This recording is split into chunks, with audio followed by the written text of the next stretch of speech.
Hello, আসসালামু আলাইকুম। Mister auto থেকে আপনাদেরকে স্বাগতম। তো আজকে আমরা এই নোহা স্কোয়ার গাড়িটার আপনার ব্যাটারি চেঞ্জ করলাম।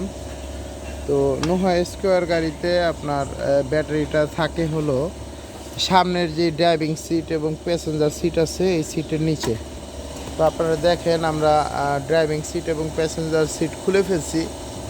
তারপরে আপনার এটা কার্পেটের নিচে এই হাইব্রিড ব্যাটারিটা থাকে।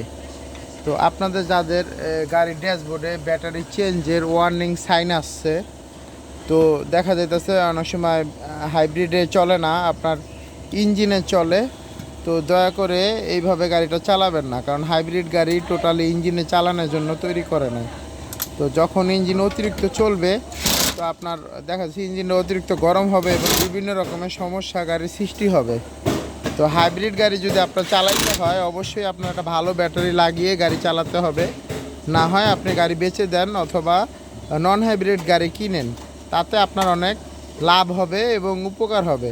তো আপনারা যদি হাইব্রিড গাড়ি চালাতেই চান, ওয়ার্নিং সাইন আসার সাথে সাথে ব্যাটারিটা রিপ্লেসমেন্ট করে নেবেন, তাতে আপনাদের গাড়ির অনেক ভালো হবে, আপনাদের অনেক টাকার তেল বাঁচবে এবং দেখা যাইতেছে আপনার গাড়িটা অনেক দিন ভালো চলবে। তো আপনারা যদি দেখা যাইতেছে গাড়ির ব্যাটারি নষ্ট, ওয়ার্নিং সাইন আসছে, গাড়ি ইঞ্জিনে চলে, তো দেখা যাইতেছে বারবার আপনারা সাইন মুইসা তারপরে গাড়ি চালাইতেছেন, তো তাতে আপনাদের অনেক বড় ক্ষতি হবে।